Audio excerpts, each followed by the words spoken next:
Assalamualaikum warahmatullahi wabarakatuh. Di sini dengan topik hadis kepribadian manusia, kami dari kelompok 10 akan mempresentasikan hasil dari kelompok kami. Pokok pembahasan yang pertama Ibnu Majah, yang kedua Musnad Ahmad, yang ketiga psikologi dalam perspektif hadis, dan yang terakhir kesimpulan.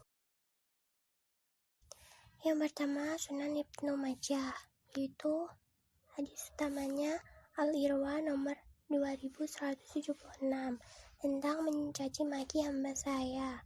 Di Abu Hurairah, dia berkata, bantulah pelayan karena pekerjaannya, karena pelayan Allah tidak akan kecewa. Lalu yang kedua kualitas hadis, yaitu kualitas hadis di atas sahih karena hadis sanadnya bersambungan, yang melalui periwatan orang yang adil, tidak syadz dan tidak pula terkena ilat. Dan berikut mufradatnya, seperti pelayan, cara mengecewakan pekerjaan, dan seterusnya. Yang keempat yaitu hadis penguat. Dari Al-Ma'ruf bin Sawal, dia berkata, aku melihat Abu Dzar memakai selendang jual gulam. Pelayannya dalam suatu riwayat, dia memakai pakaian dan gulamnya memakai selendang. Lalu kami berkata, sekiranya Anda mengambil ini dan memberikan ini kepada yang lain, maka hal tersebut akan terasa selendang. Dan seterusnya, bisa dibaca sendiri. Kelima yaitu tentang penjelasan global dari hadis, yaitu hadis di atas tersebut menceritakan tentang pelayan untuk membantunya dalam menyelesaikan pekerjaannya.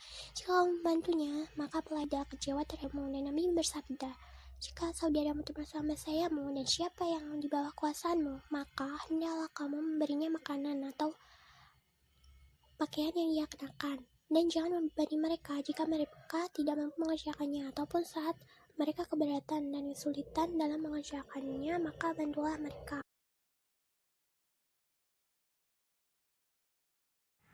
Mula muncul kajian yang secara khusus membahas konsep psikologi dalam perspektif hadis.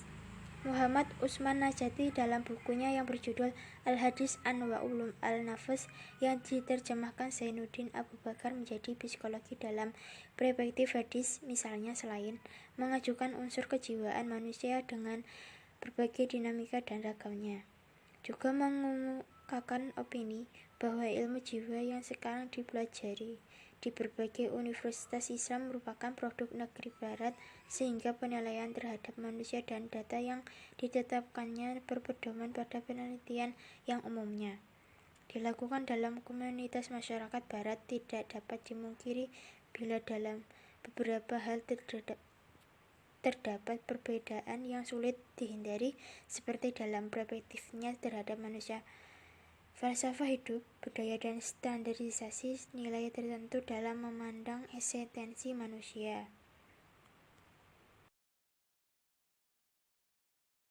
Dari hadis di atas dapat disimpulkan bahwa kita sebagai umat manusia tanpa membeda-bedakan jabatan atau derajat harus saling membantu atau saling tolong-menolong jika terjadi kesulitan di antara kita, karena umat manusia makhluk yang sosial, saling membutuhkan manusia lain.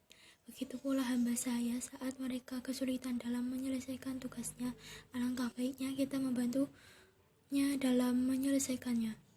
Dan dianjurkan pula kita sebagai umat Nabi Muhammad SAW bersikap baik, saling menghargai, bersikap ramah, saling membantu dalam bertetangga, tidak bertengkar, dan harus bisa memunculkan suasana yang indah tentram, maka akan terasa damai dan indah hidup kita.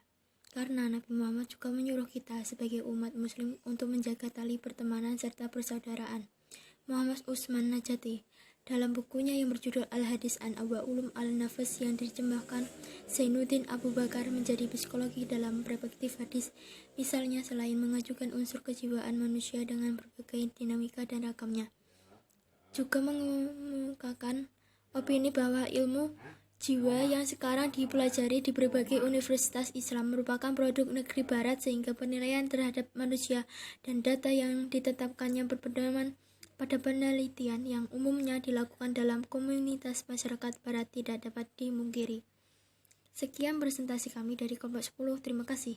Bila ada yang ingin bertanya, kami persilakan. Wassalamualaikum warahmatullahi wabarakatuh.